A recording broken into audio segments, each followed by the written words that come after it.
والقرآن المجید والفرقان الحمید من يطع الرسول فقد اطاع الله صدق الله العظيم ان الله وملائكته يصلون على النبي يا ايها الذين آمنوا صلوا عليه وسلموا تسليما الصلاة والسلام عليك يا سيدي يا رسول الله وعلى آلك وأصحابك يا سيدي يا حبيب الله الصلاة والسلام عليك يا سيدي يا رحمة للعالمين وعلى آلك وأصحابك يا سيدي يا جد الحسن والحسين. تمام حمد ہے اس خالق ازل کے لیے، سکون جیل کو جو دیتا ہے کمل کے لیے. میں اس کے نام سے کرتا ہوں ابتدائے کلام، فرشتوں نے بھی جس کے نام سبل کے لیے. بعد از حمد و صلات حاضرین گرامی، اللہ تعالیٰ کا لاکھ لاکھ شکر ہے کہ رب ذوالجلال نے ہمیں نماز فجر با جماعت ادا کرنے کی توفیق عطا فرمائی. دعا ہے کہ اللہ رب العزت اس نماز کو ہماری آخرت کی نجات اور مغفرت کا ذریعہ بنائے، اور ہمیں اسی طرح جو اس مستعار زندگی میں قدم قدم پر نیک اعمال کرنے کی، اللہ سے ڈرنے کی اور ہمیں آخرت کی فکر عطا فرمائے. حضرت ابو ذر غفاری رضی اللہ تعالیٰ عنہ نے نبی پاک صلی اللہ علیہ وآلہ وسلم کی پاک بارگاہ میں عرض کی، یا رسول اللہ صلی اللہ علیہ وآلہ وسلم، مجھے کچھ نصیحت فرمائیے. جب صحابہ کرام حضور کی بارگاہ میں اس طرح عرض کرتے تھے شوق کے ساتھ، تو حضور کی رحمت بھی ان غلاموں پر چھما چھم برستی تھی، اور پھر اس رحمت کا قیامت تک آنے والے مومنوں کو بھی اس کا حصہ اللہ تعالیٰ نے عطا فرمایا.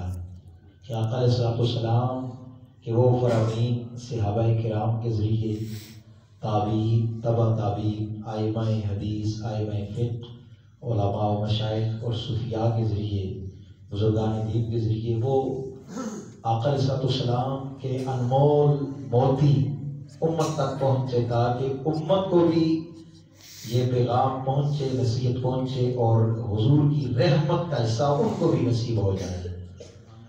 عرض کی، یا رسول اللہ مجھے کچھ نصیحت فرمائیے. تو نبی کریم علیہ السلام نے فرمایا کہ اللہ سے ڈرا کرو. جو اللہ سے ڈر گیا، اس کا مطلب یہ ہے کہ اللہ رب العزت اس کے دل سے اب دنیا کا، معاش کا، موت کی سختیوں کا، رزق کی تنگی کا، اولاد کی ناکامی کا، اور ہر مایوسی اور ہر قسم کی پریشانی کا خوف اللہ رب العزت اس کے دل سے نکال دیتا ہے. کرنا کیا ہے؟ اللہ سے ڈرنا ہے. جب یہ نصیحت آقا علیہ السلام نے فرمائی، پھر حضور کی بارگاہ میں عرض کرتے ہیں، یا رسول اللہ کچھ اور نصیحت فرمائیے. نبی کریم علیہ السلام نے پھر ارشاد فرمایا کہ قرآن پاک کی تلاوت کیا کرو. اور قرآن پاک کی تلاوت یہ آقا علیہ السلام کا محبوب ترین مشغلہ تھا. جو عبادات کے لیے آپ صلی اللہ علیہ وسلم وقت نکالتے تھے، اس میں ایک بہت بڑا حصہ اپنے وقت کا قرآن کی تلاوت کو آپ دیتے تھے. اور میں معذرت کے ساتھ یہ کہوں، آج ہم بحیثیت مسلمان ہم نے قرآن پاک کو ختم کیا تک پڑھنے کے لیے اور سماعت کے لیے رکھ دیا ہے. قرآن کے ساتھ ہمارا وہ تعلق نہیں ہے جو حضور کا تعلق تھا، یا حضور کے غلاموں کا، اصحاب کا اور تابعین کا تعلق تھا.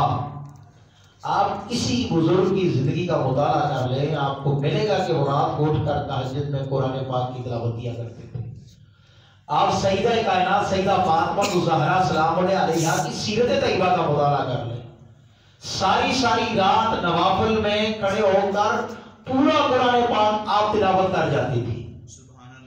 اور آقا علیہ السلام کے ذکر کا معمول تو سورہ مزمل میں رب نے خود بیان فرما دیا، یا ایھا المزمل، اے کمبل اوڑھنے والے، قم اللیل الا قلیلا، حضور کتنا قیام کرتے تھے، اتنا طویل قیام کرتے، جب رب کی بارگاہ میں کھڑے ہوتے تو عرش کا رب دیکھ کر خود آپ حکم دیتا کہ میرے محبوب تھوڑا قیام کیجئے، تھوڑا قیام کیجئے، بہت قیام ہو گیا، پاؤں میں ورم پڑ گیا، نشان پڑ گئے، تھوڑا قیام کیجئے، آپ تو میرے محبوب ہیں، قم اللیل الا قلیلا، تھوڑا قیام کیجئے، آدھی رات نصف ہوا میں یا اس کا بھی نصف کر دیجئے، ہاں اس میں سے کچھ وقت بچا کر فرمایا تہجد کا اہتمام کیجئے۔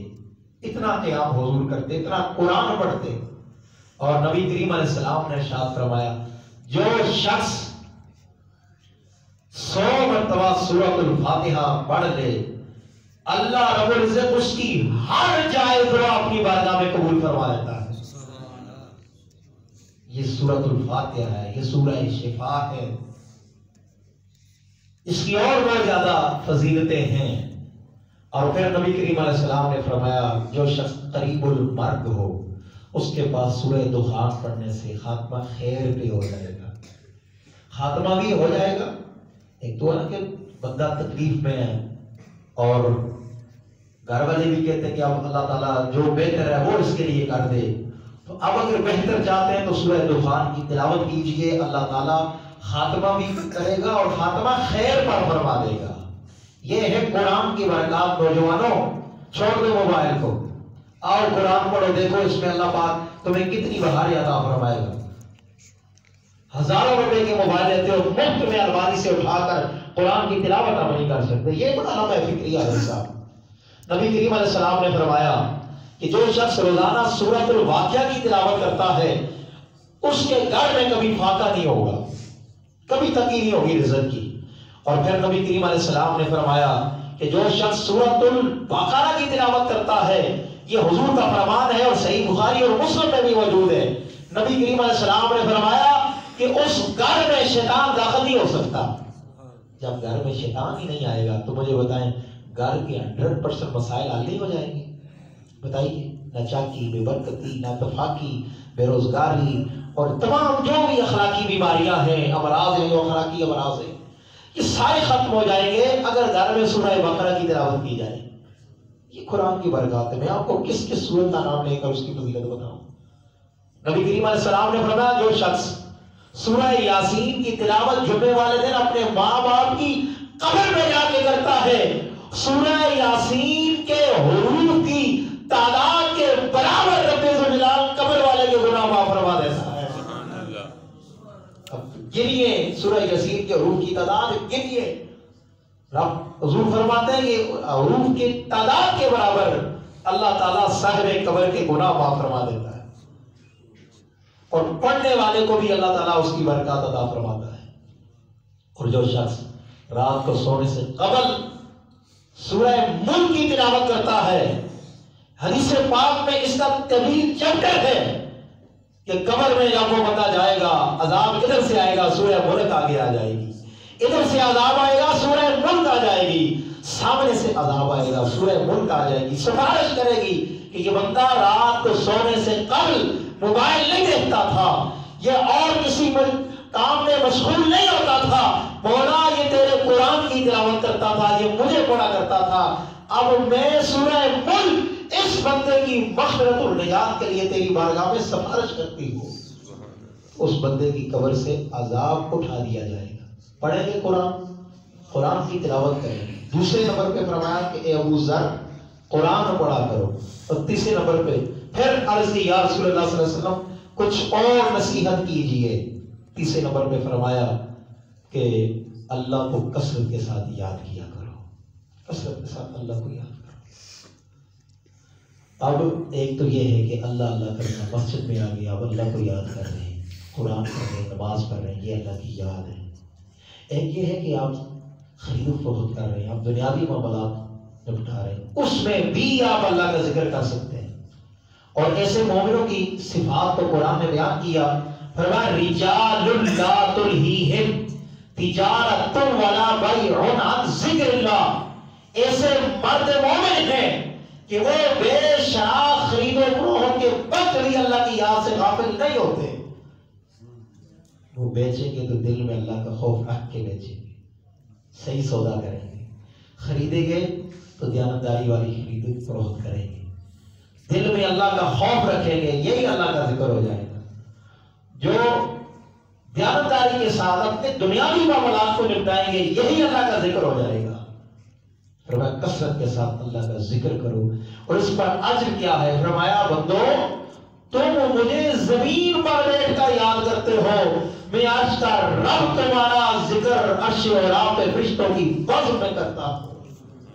اور حضرت ابو ذر غفاری کو نبی علیہ السلام نے فرمایا اس کی برکت یہ ہوگی کہ تم کثرت سے اللہ کو یاد کرو گے، اس کا چرچا عرش بری پہ ہوگا، اور دنیا میں اللہ تعالیٰ تمہیں نور عطا فرما دے گا۔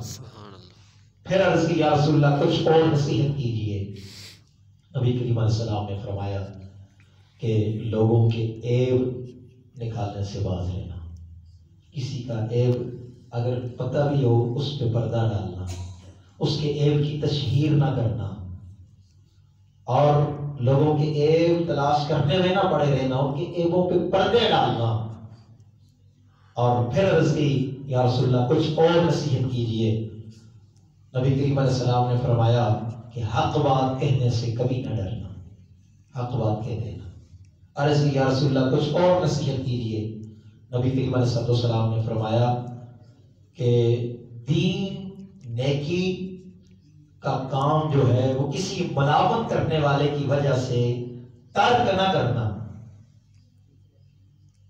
اس میں بڑا درس ہے۔ اگر یہاں پر یہ سات جو نصیحتیں ہیں یہ بیان کر کے علماء فرماتے ہیں، اگر ہم لوگ یہ ان سات نصیحتوں پر ہی اگر عمل کر لیں تو ہماری زندگی ایک درست سمت کی طرف متعین ہو سکتی ہے، اور ہم اللہ تعالیٰ کی بارگاہ میں محبوب بن سکتے ہیں، اور آپ اپنے اعمال کو درست کر سکتے ہیں، صرف اگر ان سات نصیحتوں پر ہی عمل کر لیں۔ فرمایا اگر کوئی ملامت کرے، کوئی تانے دے، جو کچھ مرضی کرتا پھرے، مگر حق کا راستہ، دین کا راستہ نہ چھوڑنا۔ برادری جو مرضی کہے، حضور کی سنت کو کبھی ترک نہ کرنا۔ سارے ناراض ہو جائیں مگر سرکار کے دین کا راستہ نہ چھوڑنا۔